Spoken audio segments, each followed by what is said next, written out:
Olá, pessoal. Eu estou aqui hoje com a Andressa Luciano, que é uma dona de escola inovadora, uma escola inovadora, a Wish.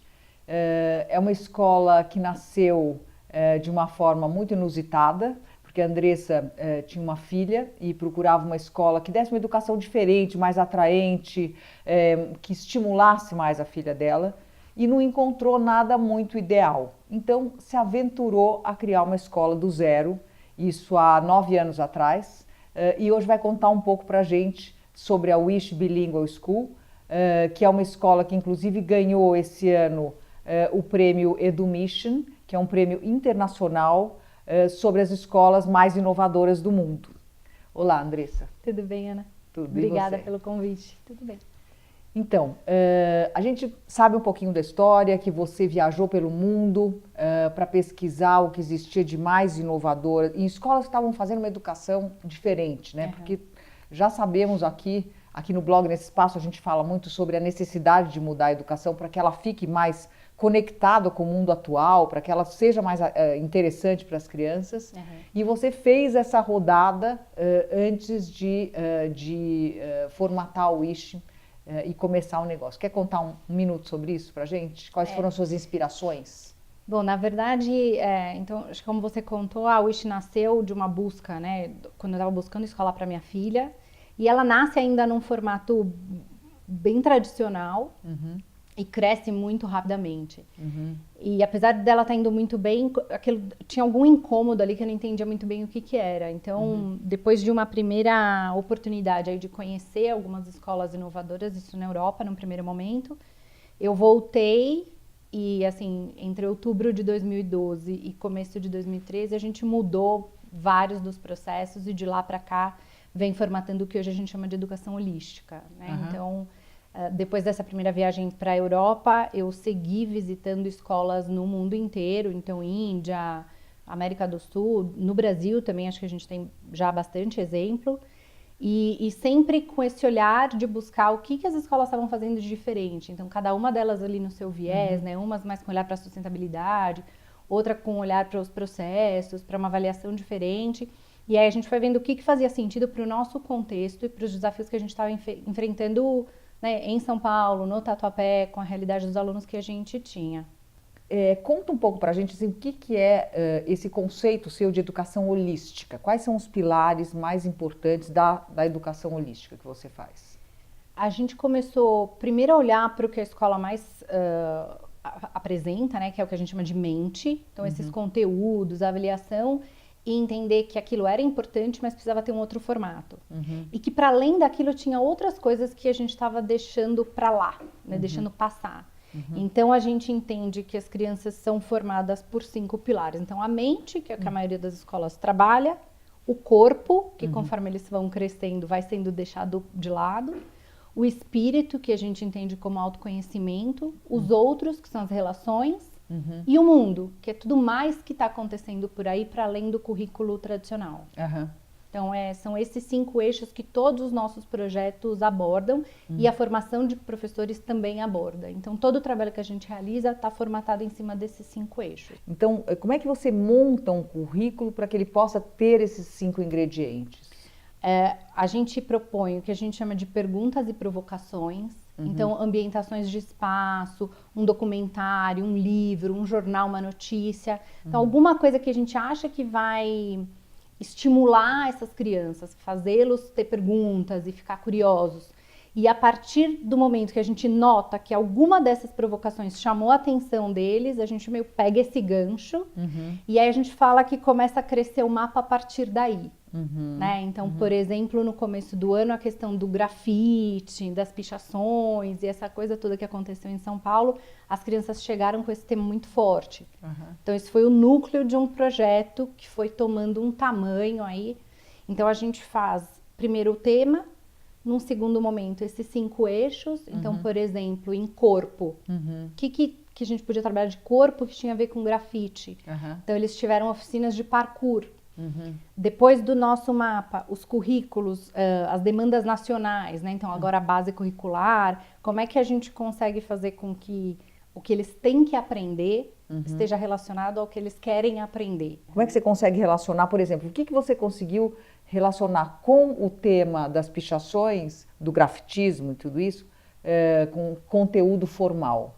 Por exemplo, eles chegaram até, por conta do grafite das pichações, chegaram até o Muro de Berlim. Então, o que a gente faz é olhar esse tema e ampliar. Né? Então, quando eu entendo que esse Muro de Berlim pode ser um bom link do grafite com a história, e vou aprofundando as perguntas para que eles possam chegar com o que eles querem saber, aonde a gente entende que eles têm que chegar. Muito bom, então, um pouco adorei. Link, assim. E aí a preparação dos professores para fazer isso é super crítica, né? Eu imagino que o professor tem que ser, primeiro, bem livre, por um lado, né, e bem seguro, acho que até dos seus conhecimentos, mas livre no sentido de usar a sua própria criatividade para ir fazendo essas relações, né? Uma das coisas mais críticas que a gente fala, inclusive para os nossos professores, é que eles têm que ser muito repertoriados. O que quer dizer com então, isso? Ele não consegue olhar o grafite e chegar lá na guerra se ele não tiver repertório no meio desse caminho, né? Então, como que a gente amplia esses temas? Então, como é que ele olha para a base e vê aquilo para além de disciplinas escolares? Porque a base, na verdade, ela é uma organização de coisas que nos servem para a vida e para o mundo, né? Então, ela tá ali naquele formato para facilitar, mas como é que a gente entende que essas coisas funcionam no mundo? Toda a nossa equipe tem todo dia 2 horas para além do horário que as crianças vão embora, para poder trabalhar em cima desses documentos, né? De livros, de documentários, do que mais eles vão precisar ali para provocar as crianças. E a gente fomenta muito que eles ampliem leituras, passeios, para além do olhar da pedagogia também. E vocês também trabalham as crianças num esquema que não é tão rígido, desde a parte física das salas de aula, que não são pré-determinadas e quadradinhas e cheias de cadeiras viradas para frente da lousa, que tem todo um espaço que eu gostaria que você falasse, até a questão de ser multisseriado, quer dizer, de você juntar crianças de idades diferentes. Como é que é isso em relação ao currículo, por exemplo? Uma das premissas que a gente tem, e aí eu acho que ela é base para toda a organização de tempo, de horário, de currículo, é que a gente entende mesmo que cada criança é única e tem um caminho único, uma competência única, um tempo único para realizar as coisas. Então a ideia é que o espaço se acomode às crianças e às propostas e não ao contrário. E o tempo e as organizações de idade é a mesma coisa. Então isso pode se dar de várias maneiras. Então, em alguns momentos eles se organizam por interesse mesmo. Então, né, no que eles estão interessados em aprofundar, eles vão se alocando. E em outros momentos por necessidade. Então, uma criança que precisa de um olhar maior para matemática, ou uma criança que precisa de uma ajuda maior com uma escrita de texto, aí as professoras vão organizando esses agrupamentos e vão focando no que aquelas crianças precisam mais. Então tem que ter um planejamento, que não dá para chegar, acordar de manhã o dia e descobrir na hora que vai ser feito, né? Tem gente que acha que é isso, né? Então, qualquer coisa, assim, a gente fala lá que é mais difícil do que você, de repente, ter aquele planejamento semestral que é estanque e que você, né, uma vez feito, não precisa mexer mais. A gente trabalha com um plano de possibilidades, que a gente chama. Esse plano de possibilidades é semanal, então ajuda as professoras a pensarem os espaços, os agrupamentos e até os materiais, né, o que deixar ali disponível para a semana. Mas como eu falei, todos os dias depois que as crianças vão embora, as professoras têm um primeiro momento que elas gastam em torno de 15, 20 minutos para fazer reflexões acerca do dia, o que funcionou, o que não funcionou, o que podia ser melhor, e olhar para o plano de possibilidades do dia seguinte e entender se ele permanece como elas tinham pensado ou se por conta do que aconteceu hoje eu faço alterações. E a parte do autoconhecimento das crianças, como é que você trabalha, que você conectou com o pilar do espírito, né? Isso. Como é que você trabalha isso? Tem uma vertente mais ligada a essa parte que talvez tem mais a ver com o que a gente chama de espírito, né? Então eles têm um momento de meditação, eles fazem agora, por exemplo, antes das refeições, 10 minutos de massagem, então tem uma troca ali até desse carinho, né, para eles poderem ir para as refeições mais tranquilos e mais calmos. Então tem essa parte mesmo deles com eles mesmos. E tem até o autoconhecimento de caráter cognitivo. Então a gente trabalha com eles muita autoavaliação. Todos os dias, nos últimos 10 minutos, as turmas voltam a se reunir para falar sobre aquele dia.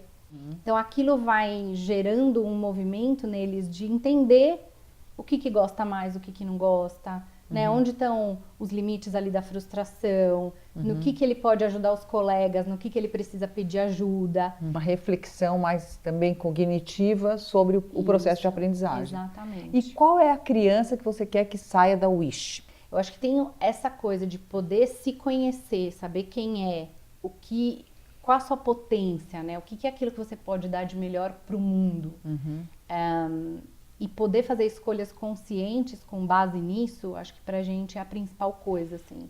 Então é essa criança que possa, para além de alguém estar olhando e alguém estar mandando, né? Entender quais são as suas potências e poder fazer escolhas a partir delas, assim, com muita responsabilidade. Mas também essa mesma criança, então, mais autônoma, mais responsável, mais protagonista, mas que tem um repertório, como você falou, ampliado e referências e conhecimento também cognitivo na bagagem dela. Sim, e que saiba buscar, né? Uma coisa que a gente nota deles é que quando eles querem, de fato, né, que esse tema chega e belisca, né? Então é isso que eu quero saber, isso que eu quero aprender, eles vão a lugares que a gente não imagina. Então, às vezes você vê criança de 6º ano, e se você for olhar, por exemplo, na base, eles já estão numa profundidade de 9º ano.